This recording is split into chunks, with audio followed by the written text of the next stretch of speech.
Friends, ప్రభు అయిన యేసు ప్రభువారు సిలువలో పలికినటువంటి 5వ మాట యోహాను సువార్త 19వ అధ్యాయము 28వ వచనంలో మనం చూస్తాం. అటు తర్వాత సమస్తమును అప్పటికి సమాప్తమైనదని యేసు ఎరిగి లేఖనము నెరవేరునట్లు నేను దప్పిగొనుచున్నానెనను. యేసు ప్రభువారు సిలువలో పలికినటువంటి 4 మాటలను మనం చూసాము. ఈ రోజున 5వ మాట నేను దప్పిగొనుచున్నాను అనేటువంటి మాట యేసు ప్రభువారు సిలువలో పలికారు. ఆయన ఎందుకు దప్పి కొనాల్సి వచ్చింది, ఆయన ఎందుకు దాహం కొన్నాడు అనే విషయాన్ని ఖచ్చితంగా మనం ఆలోచన చేయాలి. యేసు ప్రభువారు సర్వాధికారి అయినటువంటి దేవుడు, సర్వమును సృష్టించినటువంటి మహాదేవుడు, సర్వ ఆధిపత్యము కలిగినటువంటి దేవుడు, సర్వలోకములను తన నోటి మాట ద్వారా కలుగు చేసినటువంటి దేవుడు, సర్వము మీద అధికారం కలిగినటువంటి దేవుడు. కానీ ఈ పరిస్థితుల్లో, దీన పరిస్థితుల్లో ఆయన ఇతరులని దాహం కోసం ఎందుకు వేడుకుంటూ ఉన్నాడు? మేఘములను సృష్టించినటువంటి దేవుడు, ఎర్ర సముద్రములను 2 పాయలుగా చేసినటువంటి దేవుడు, యోర్దాను నదిలో తన ప్రజలని నడిపించినటువంటి దేవుడు, బండ నుంచి నీళ్లుని ఉద్భవింపజేసినటువంటి దేవుడు, మహాకాశములను సృష్టించినటువంటి దేవుడు, సప్త సముద్రములను కలుగు చేసినటువంటి దేవుడు, నేటికి కూడా మనిషి జీవించటానికి ప్రాణాధారమైనటువంటి నీటి వసతిని కల్పించినటువంటి దేవుడు, సర్వ మానవాళికి కూడా నీళ్ళని సరఫరా చేస్తూ ఉత్పత్తి చేస్తున్నటువంటి మహాదేవుడైనటువంటి ప్రభు అయిన యేసుక్రీస్తు ప్రభువారు నేను దప్పిగొనుచున్నాను అని చెప్పి ఆయన ఎందుకు ఆ మాట పలకాల్సి వచ్చిందో ఖచ్చితంగా మనం ఆలోచన చేయాలి. ఈ మాటలో యేసు ప్రభువారిలో ఉన్నటువంటి మానవత్వ కోణాన్ని మనం ఖచ్చితంగా పరిశీలన చేయొచ్చు.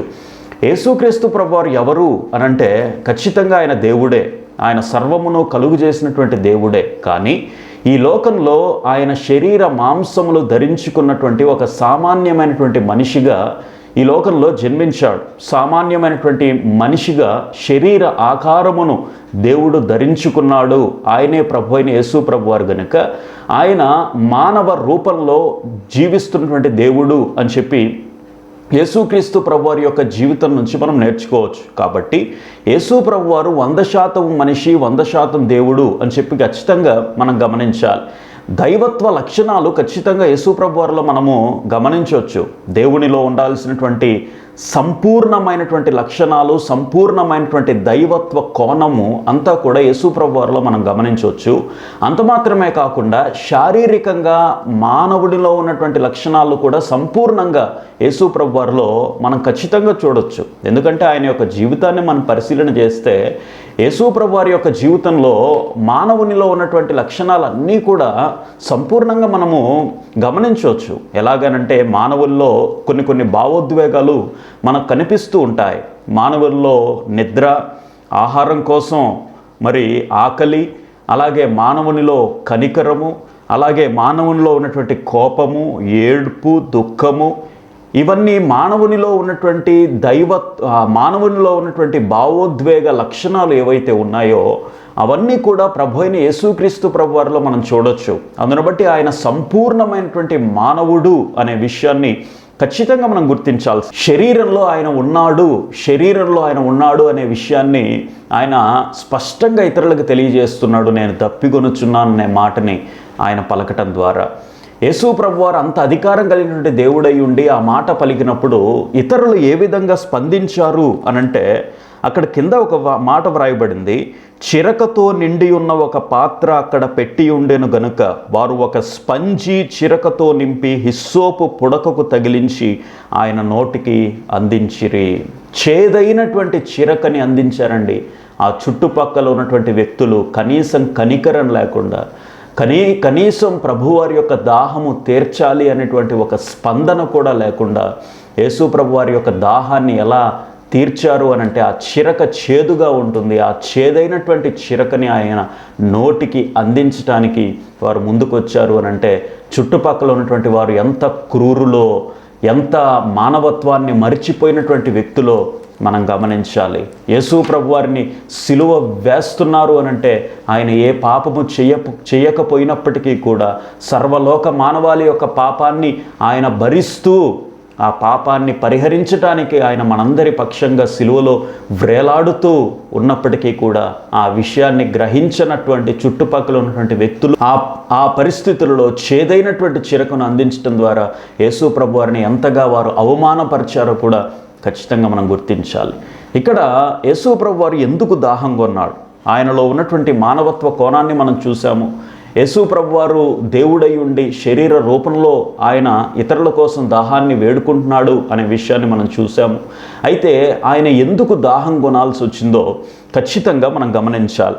మొట్టమొదటిగా ఆయన ఎందుకు దాహం కొన్నాడు అనంటే, ఈ అంశము లేఖనముల నెరవేర్పు ప్రకారము ఆయన దాహం కొన్నాడు అని చెప్పి అక్కడే వ్రాయబడింది.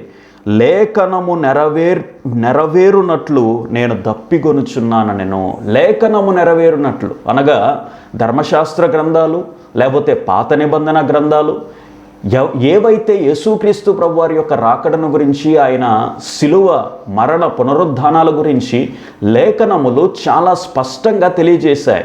లేఖనాలన్నీ కూడా పాత నిబంధన గ్రంథం అంతా కూడా యేసు ప్రభువారి యొక్క రాకడను గురించి, ఆయన యొక్క జీవితాన్ని గురించి, ఆయన యొక్క మరణ పునరుద్ధానాలను గురించి చాలా స్పష్టంగా లేఖనాలు పోసగుచ్చినట్లుగా వివరించాయి. ఆ లేఖనాలన్నీ కూడా యేసు ప్రభువారు ఖచ్చితంగా నెరవేర్చారు. అందును బట్టి ఆయన ఈ లోకంలో జీవిస్తున్నప్పుడు కూడా అన్నారు కదా, నేను ధర్మశాస్త్రాన్ని కొట్టివేయడానికి రాలేదు కానీ ధర్మశాస్త్రాన్ని నెరవేర్చడానికే మనుష్య కుమారుడు ఈ లోకానికి వచ్చాను అని చెప్పి యేసు ప్రభువారు స్పష్టంగా చెప్పారు. అనగా ఆయన లేఖనములను గౌరవించేటువంటి వ్యక్తి. అంత మాత్రమే కాకుండా లేఖనములను కొట్టివేయకుండా లేఖనములను సంపూర్ణంగా నెరవేర్చేటువంటి క్రమములో యేసు ప్రభువారు ఈ మాట పలికారు అని చెప్పి మనం స్పష్టంగా చూడొచ్చు. ఈ లేఖనాలు ఎక్కడ వ్రాయబడ్డాయి అంటే ఒకసారి కీర్తనల గ్రంథము 69వ కీర్తన 21వ వచనంలో కూడా మనం చూస్తే, వారు చేదును నాకు ఆహారముగా పెట్టిరి, నాకు దప్పి అయినప్పుడు చిరకను త్రాగనిచ్చిరి. చూడండి, స్పష్టంగా లేఖనాలు యేసు ప్రభువారి యొక్క 5వ మాటను గురించి పాత నిబంధన గ్రంథంలోనే అనగా కీర్తనల గ్రంథంలోనే దావీదు భక్తుడు వ్రాస్తున్నాడు, వారు చేదును నాకు ఆహారముగా పెట్టిరి, చేదును నాకు ఆహారంగా పెట్టిరి. ఎంత అవమానకరంగా యేసు ప్రభువారిని చూచారో స్పష్టంగా ప్రవచనాలు లేకపోతే లేఖనాలు ఎప్పుడో కొన్ని వందల సంవత్సరాల క్రితమే వ్రాయబడ్డాయి. యేసుక్రీస్తు ప్రభువారు ఈ లోకానికి వచ్చింది సంపూర్ణంగా ఆయన ప్రవచనాలని నెరవేర్చడానికి ఆయన లోకానికి వచ్చాడు. ప్రవచనాలని కొట్టివేయడానికి ఈ లోకానికి రాలేదు అని చెప్పి ఖచ్చితంగా మనం గమనించాల్సిందే. మోషే ధర్మశాస్త్రంలో కానివ్వండి, పాత నిబంధన గ్రంథంలో ఉన్నటువంటి ప్రవక్తల గ్రంథాలలో కానివ్వండి, ఈ ప్రధాన యాజకునిలో కానివ్వండి, లేకపోతే ప్రత్యక్ష గుడారంలో కానివ్వండి, పాత నిబంధన గ్రంథంలో వ్రాయబడినటువంటి అనేక అంశాలలో కానివ్వండి, మనము సూచాయిగా లేకపోతే స్పష్టముగా లేకపోతే పరోక్షంగా కూడా మనం ఖచ్చితంగా గమనించేది ఏంటి అనంటే, యేసుక్రీస్తు ప్రభువారి యొక్క రాకడను గురించి, ఆయన ఈ లోకానికి వచ్చి చేయబోయేటువంటి క్రియలను గురించి స్పష్టంగా లేఖనాల్లో మనము అణువణువు కూడా చూడగలం. అయితే ఈ లేఖనాలు, ఈ ప్రవక్తలు, ఈ ప్రవచనాలు ఎవరి గురించి అయితే ప్రవచిస్తూ వచ్చారో, ఈ విషయాలన్నీ కూడా ఎవరి గురించి అయితే వ్రాస్తూ వచ్చారో, ఆయన ఏ ఉద్దేశంతో అయితే ఆ లేఖనాలన్నీ కూడా వ్రాయబడ్డాయో ఆయనే ప్రత్యక్షంగా యేసుక్రీస్తు ప్రభువారే శరీర ఆకారముగా ఈ లోకానికి వచ్చుట ద్వారా ఇక లేఖనాలతో లేకపోతే పాత నిబంధన గ్రంథంలో ఉన్నటువంటి లేఖనాలతో మనందరం కూడా విడుదల చేయబడి, ధర్మశాస్త్ర నియమ నిబంధనల నుంచి మనందరం కూడా విడుదల చేయబడింది ప్రభు అయిన యేసు ప్రభువారు ఆ లేఖనములను నెరవేర్చటం ద్వారా మనందరం కూడా పాత నిబంధన గ్రంథంలో ఉన్నటువంటి కట్టుబాట్ల నుంచి, ఆ యొక్క షరతుల నుంచి మనందరం కూడా విడుదల చేయబడ్డా. అందును బట్టి యేసుక్రీస్తు ప్రభువారు యొక్క జీవితాన్ని మనం పరిశీలన చేస్తే, ఆయన ఏదో కేవలం ఒక 33.5 సంవత్సరాలు మాత్రమే ఈ లోకంలో జీవించాడు, కేవలం కొంతకాలం మాత్రమే ఆయన జీవించి వెళ్ళిపోయాడు అని చెప్పి మనం అనుకోవడానికి లేదు. ఆయన కొన్ని వందల సంవత్సరాల క్రితమే, ఆయన కొన్ని వేల సంవత్సరాల క్రితమే ఆయన యొక్క జీవితాన్ని గురించి స్పష్టంగా లేఖనాల్లో స్పష్టీకరించబడ్డాయి. అందును బట్టి యేసుక్రీస్తు ప్రభువారి యొక్క జీవితాన్ని మనం కేవలం పరిమితం చేయడానికి వీలు లేదు. ఆయన యొక్క జీవితము సంపూర్ణమైనటువంటి జీవిత సమాహారం అంతా కూడా పాత నిబంధన గ్రంథంలో వ్రాయబడింది. ఆ ప్రవచనాలన్నీ కూడా నెరవేర్చడంలో యేసుక్రీస్తు ప్రభువారు ఆ ఉద్దేశంతోనే ఈ మాటలన్నీ కూడా పలికారు అనే విషయాన్ని మనం గుర్తించాలి. యేసుక్రీస్తు ప్రభువారు అన్ని శ్రమలు ఎదుర్కొంటూ పక్కలో బల్లెపు పోటు, తల మీద ముళ్ళ కిరీటము, చేతులకి కాళ్ళకి మేకులు, శరీరం అంతా కూడా రక్తసిక్తమైనటువంటి దేహంతో ఆయన ఉన్నప్పటికీ కూడా యేసుక్రీస్తు ప్రభువారు లేఖనాలకి ఆయన ఎంతగా ప్రాముఖ్యతనిస్తున్నాడో, ప్రాధాన్యతనిస్తున్నాడో ఖచ్చితంగా మనము గుర్తించాల్సిందే. ఆయన అన్ని శ్రమలలో కూడా, అన్ని ఇబ్బందులలో కూడా, అన్ని అవమానాలలో కూడా ముఖము మీద ఉమ్ము వేయించుకుంటూ కూడా యేసు ప్రభువారు లేఖనాలకి ఎంత ప్రాముఖ్యతనిస్తున్నాడో ఖచ్చితంగా మనం గుర్తించాలి. అందుని బట్టి ఆయన వాక్యానికి అంత ప్రాముఖ్యతనిచ్చాడు. వాక్యమైనటువంటి దేవుడు ఈ లోకానికి వచ్చి ఆయన నోటి వెంబడ వాక్యమే ఆయన పలికాడు కాబట్టి ఆయన వాక్యానికి, లేఖనాలకి అంత ప్రాముఖ్యతనిచ్చాడు అనే విషయాన్ని మనం గుర్తించాలి. మనం కూడా కష్టాలలో ఉన్నప్పుడు, ఇబ్బందులలో ఉన్నప్పుడు, శ్రమలలో ఉన్నప్పుడు ఖచ్చితంగా మనం లేఖనాలకి, వాక్యానికి ప్రాధాన్యం ఇచ్చేటువంటి వ్యక్తులుగా ఉండాలి. శోధనలను ఎదుర్కొంటూ ఉన్నప్పటికీ కూడా యేసుక్రీస్తు ప్రభువారు వాక్యము ద్వారా అపవాదికి సమాధానం చెప్పి అపవాదిని పారిపోయేట్టు చేశాడు కేవలం వాక్యం ద్వారానే. మనందరికి కూడా శక్తినిచ్చేది, బలాన్నిచ్చేది, ధైర్యాన్నిచ్చేది, సమస్యలను ఎదుర్కొనే విధంగా చేసేది ఖచ్చితంగా వాక్యమే. వాక్యాన్ని మనం చేబూనినప్పుడు, లేఖనాలను మనం చేబూనినప్పుడు, లేఖనానుసారంగా మన జీవితాలు మనం ముందుకు సాగుతూ ఉన్నప్పుడు ఖచ్చితంగా మనం కూడా అనేకమైనటువంటి ఇబ్బందులలో కూడా లేఖనాలని, వాక్యాలను గట్టిగా పట్టుకున్నప్పుడు ఖచ్చితంగా మన జీవితంలో కూడా ఇతరులకి మాదిరికరంగా మనం జీవించగలం. యేసుక్రీస్తు ప్రభువారు లేఖనాలని ఆయన ప్రస్తావిస్తున్నాడు అనంటే, లేఖనాలను అక్కడ కోడ్ చేస్తున్నాడు అనంటే ఆయన వాక్యానికి ఎంత ప్రాముఖ్యతనిస్తున్నాడో ఖచ్చితంగా మనం గుర్తించాలి. అందును బట్టి యేసు ప్రభువారి మాట పలకడంలో ఉద్దేశం ఏంటి అనంటే ఆయన లేఖనాలని ఆయన నెరవేరుస్తున్నాడు.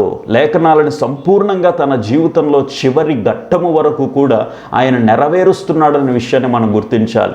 అంత మాత్రమే కాకుండా కీర్తనల గ్రంథము 22వ కీర్తన 15వ వచనంలో కూడా అక్కడ ఈ విషయాన్ని ప్రస్తావించాడు దావీదు భక్తుడు. నా బలము ఎండిపోయి చిల్ల పెంకువలే ఆయను, నా నాలుక నా దౌడను అంటుకొని ఉన్నది, నీవు నన్ను ప్రేతల భూమిలో పడవేసి ఉన్నావు. ఈ విషయాలన్నీ కూడా ప్రభువైన యేసు ప్రభువారు సిలువలో ఆయన పడేటువంటి శ్రమలను ముందుగా ఉద్దేశిస్తూ భక్తుడైనటువంటి దావీదు గారు లేకపోతే ప్రవచనాలు ఇవన్నీ కూడా దైవ ప్రేరేపితము ద్వారా వ్రాయబడ్డాయి. అందును బట్టి ఈ లేఖనాలన్నీ కూడా ప్రభువైన యేసు ప్రభువారి యొక్క జీవితంలో సంపూర్ణంగా నెరవేర్చబడ్డాయి అనే విషయాన్ని మనం గుర్తించాలి. రెండవదిగా ప్రియులారా, యేసు ప్రభువారు నేను దప్పిగొనుచున్నాను అనేటువంటి మాట ఎందుకు పలికారు అనంటే ఆయన మానవ దాహాన్ని తీర్చడానికి ఆయన ఈ మాట పలకాల్సి వచ్చింది. మానవుడు ఎదుర్కొన్నటువంటి దాహాన్ని ఆయన తీర్చడానికి ఆయన ఈ మాట పలికారు అని చెప్పి ఖచ్చితంగా మనం గుర్తించాలి. యోహాను సువార్త 7వ అధ్యాయము 37వ వచనంలో ప్రపంచానికి యేసు ప్రభువారు ఒక గొప్ప సందేశాన్ని ఇచ్చారు. 7వ అధ్యాయం 37వ వచనంలో ఆ పండుగలలో మహాదినమైన అంత్యదినమున యేసు నిలిచి ఎవడైనను దప్పిగొనిన ఎడల నా యొద్దకు వచ్చి దప్పి తీర్చుకొనవలెను.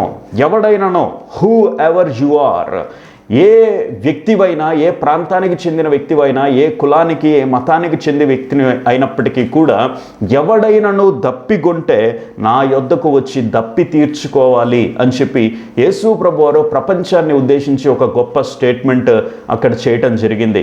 ఈ రోజుల్లో మానవుడు కూడా రకరకాలైనటువంటి దాహాలతో బాధపడుతున్నాడు. ఉత్సుకతతో మానవుడు తన జీవితాన్ని ముందుకు సాగిస్తున్నాడు.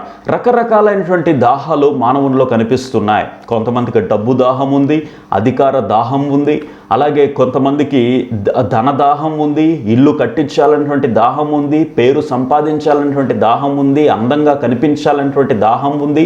రకరకాలైనటువంటి దాహాలతో ప్రతి మనిషి కూడా నింపబడి ఉన్నాడు. శారీరక వాంఛలు తీర్చుకోవాలనేటువంటి దాహం ఉంది, నేత్రాశ ఉంది, శరీరాశ ఉంది, జీవపు డంబం ఉంది. ఇవన్నీ కూడా మానవునిలో క్రోడీకరించబడ్డాయి. ఈ రోజున ఏ మనిషిని కనిపించినప్పటికీ కూడా కోరికలు లేనటువంటి మనిషి ఎవరైనా కనిపిస్తారా? అందును బట్టి కోరికల దాహము చాలా మందికి కూడా వెంటాడుతూ ఉంది. అందును బట్టి ప్రతి మనిషి కూడా ఏదో ఒక దాహముతో ఈ లోకంలో జీవిస్తున్నప్పుడు ఈ దాహాలన్నీ కూడా నెరవేర్చబడటానికి రకరకాల ప్రయత్నాలు చేస్తూ ఉన్నప్పుడు యేసు ప్రభు వారు చెప్తున్నారు, ఎవడైనాను దప్పిగుంటే, ఎవరైనాను దాహంగుంటే నా యొద్దకు రండి అని చెప్పి యేసు ప్రభు వారు సెలవిస్తున్నారు. యేసుక్రీస్తు ప్రభు వారి లోకానికి వచ్చింది కేవలం మనిషి యొక్క శారీరక దాహాలని తీర్చడానికి, లేకపోతే శారీరక దాహాలని నెరవేర్చడానికి మాత్రమే కాకుండా యేసు ప్రభు వారు సంపూర్ణమైనటువంటి మానవుడిగా ఈ లోకానికి వచ్చి శరీర సంబంధమైనటువంటి దాహంలో మాత్రమే కాకుండా ఆధ్యాత్మిక సంబంధమైన లేకపోతే ఆత్మ సంబంధమైనటువంటి దాహాన్ని కూడా తీర్చడానికి యేసు ప్రభు వారు ప్రధానమైనటువంటి ఉద్దేశంతో ఈ లోకానికి వచ్చారు. నిజమే, ఆత్మ సంబంధమైనటువంటి దాహము కూడా ప్రతి మనిషిలో కనిపిస్తుంది. ఎలాగానంటే ప్రతి మనిషి కూడా దేవుణ్ణి తెలుసుకోవాలని, దేవుణ్ణి కలుసుకోవాలని, దేవుని చెంతకు చేరాలని రకరకాల ప్రాంతాలకి, రకరకాల పర్యటన స్థలానికి కూడా మనిషి వెళ్తూ ఉన్నాడు. కానీ మానవుని దాహం తీరిందా, మానవుడు దేవుణ్ణి కనుగొనగలుగుతున్నాడు అని అంటే కొన్నిసార్లు అనుమానాస్పదమే. కానీ యేసు ప్రభు వారి లోకానికి వచ్చి నేనే మార్గమును, నేనే సత్యమును, నేనే జీవమునై ఉన్నాను, నా ద్వారా తప్ప ఎవడనూ తండ్రి యొద్దకు చేరలేడు అని చెప్పి యేసు ప్రభు వారు స్పష్టంగా ప్రపంచానికి తెలియజేయడం ద్వారా మానవుడు ఎదుర్కొంటున్నటువంటి ఆత్మ సంబంధమైనటువంటి దాహాన్ని ఆయన ఒక గొప్ప సమాధానంగా ప్రతి మనిషికి కూడా కనిపిస్తున్నాడు. మానవుడు ఎదుర్కొంటున్నటువంటి ఆధ్యాత్మిక సంబంధమైన, ఆత్మ సంబంధమైన, దైవ సంబంధమైన దాహాలను తీర్చడానికి ప్రభు అయిన యేసు ప్రభు వారు ఒక గొప్ప ఆన్సర్గా కనిపిస్తున్నాడనే విషయాన్ని మనం గుర్తించాలి. సమరయ స్త్రీ అనబడేటువంటి ఒక వ్యభిచారి అయినటువంటి స్త్రీ ఒక బావి దగ్గరికి మధ్యాహ్నం పూట వచ్చిందండి. ఆమె దేనికోసం వచ్చిందనంటే ఆ బావిలో నీళ్లు చేదుకోవడానికి వచ్చింది. ఆమె ఒక వేశ్య, లేకపోతే తప్పుడు మార్గాలలో తమ జీవితాలని ముందుకు సాగించేటువంటి స్త్రీ. అప్పుడే యేసు ప్రభు వారు కూడా ఆ బావి దగ్గరికి వచ్చి, అమ్మా నాకు దప్పి తీర్చుకోవడానికి నీళ్ళు ఇస్తావా అని చెప్పి మరి సమరయ స్త్రీని అడిగినప్పుడు, మేము నీళ్ళు ఇవ్వడం, లేకపోతే యూదులు అనేటువంటి మీకు మాకు పొంతన లేదు కదా, సాంగత్యం లేదు కదా, మేము నీళ్ళు ఇవ్వడం ఏంటి అన్నట్లుగా సమరయ స్త్రీ ప్రశ్నించినప్పుడు యేసు ప్రభు వారు ఒక గొప్ప సమాధానం చెప్పాడు. అమ్మా, నేను నీకు నీళ్లు ఇస్తే, నేను ఇచ్చేటువంటి నీళ్లు, లేకపోతే నేను ఇచ్చేటువంటి ఆ నీటిని నీవు తాగినట్లయితే ఆ నీళ్లు నిత్య జీవమునకై వానిలో ఊరెడు నీటి బుగ్గవలే ఉంటాయి అని చెప్పి ఆ సమరయ స్త్రీకి చెప్పి, ఫస్ట్ సమరయ స్త్రీ యేసు ప్రభు వారిని కేవలం ఒక యూదుడుగానో లేకపోతే ఒక మనిషిగానో ఆమె చూసింది. కానీ సమరయ స్త్రీలో ఉన్నటువంటి ఆ యొక్క జీవన రహస్యాలన్నీ కూడా యేసు ప్రభు వారు బట్టబయలు చేయటం ప్రారంభించాడు. ఆమె చేస్తున్నటువంటి వృత్తి, లేకపోతే ఆమెకు కలిగి ఉన్నటువంటి 5 భర్తల గురించి, వారి యొక్క కుటుంబం గురించి అన్నీ కూడా యేసు ప్రభు వారు ఒకటి తర్వాత ఒకటి బహిర్గతం చేస్తున్నప్పుడు ఈయన మనిషి కాదు, ఈయన ప్రవక్త అని గుర్తించింది.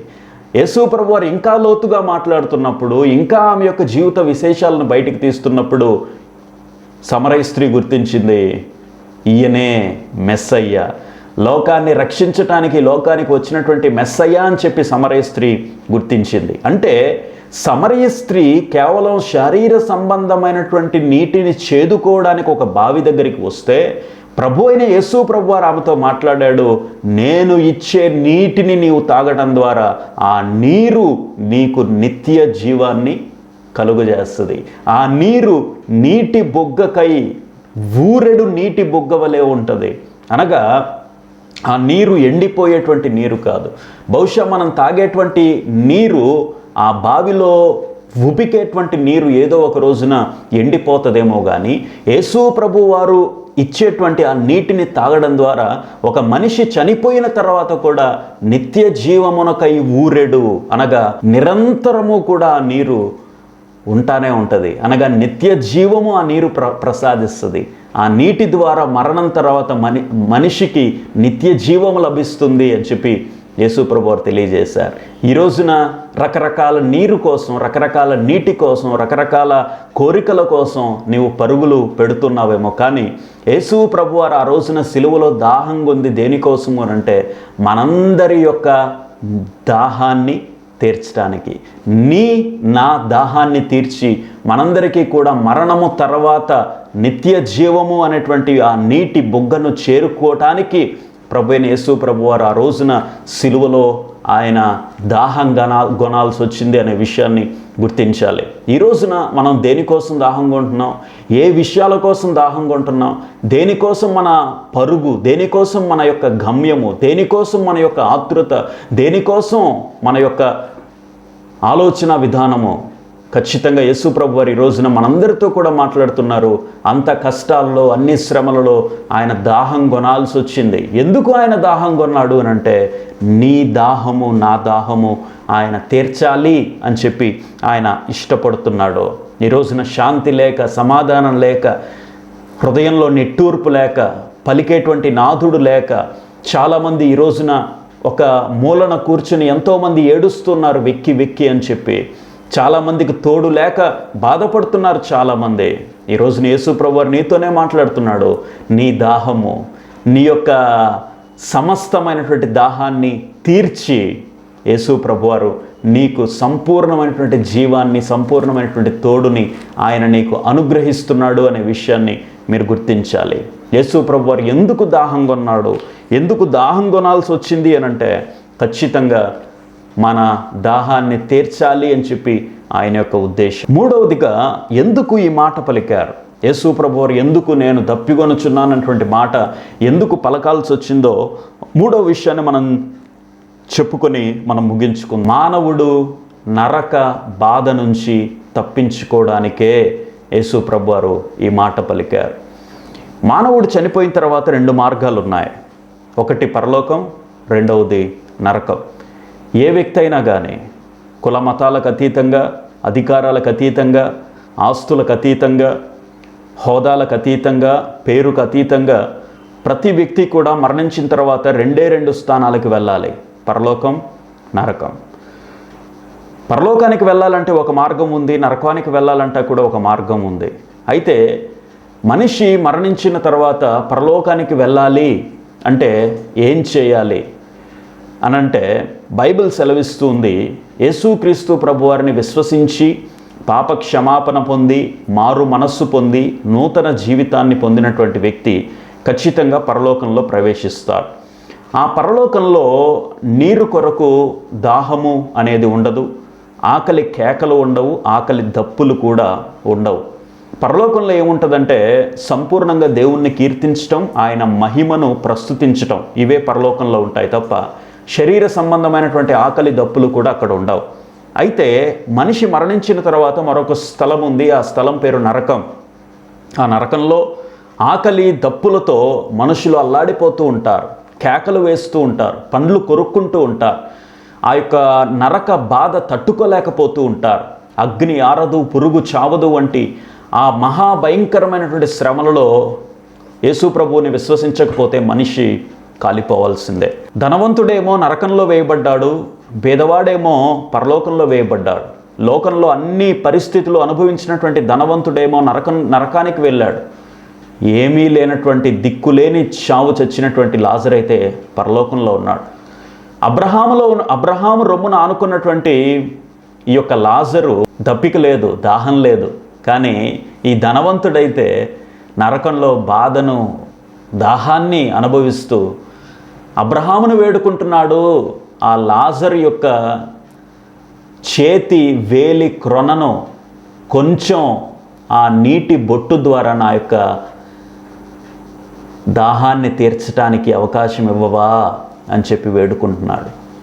ఆ ధనవంతుడు ఈ లోకంలో అన్నీ అనుభవించాడు, కానీ నరకంలో దప్పిక బాధను తీర్చుకోలేకపోతున్నాడు. నరకానికి వెళ్ళిన తర్వాత దప్పిక తీర్చుకోవటం సాధ్యమా? నీటిని తాగడం సాధ్యమా?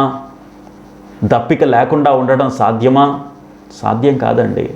నరకంలో ఎవ్వరూ కూడా దాహము తీర్చటము అనేటువంటి అవకాశమే ఉండదండి. ఆ స్థలము భయంకరమైనటువంటి ఆ స్థలములో నీవు నేను కూడా ఉండకూడదు, నీవు నేను కూడా ఆ బాధలు పడకూడదు, నీవు నేను కూడా నరకానికి వెళ్ళకూడదు, వెళ్ళాల్సిన అవసరం లేదు అని చెప్పే ప్రభు అయిన యేసుక్రీస్తు ప్రభువారు సిలువలో దాహం కొంటున్నాడు. ఆయన దప్పిగొంటున్నాడు. ఆయన దాహం కొనింది, ఆ దాహపు కేకలు నరకంలో నీవు నేను కూడా వెయ్యకూడదు అనే ఉద్దేశంతో యేసు ప్రభువారు దాహం కొంటున్నాడు ఆయన.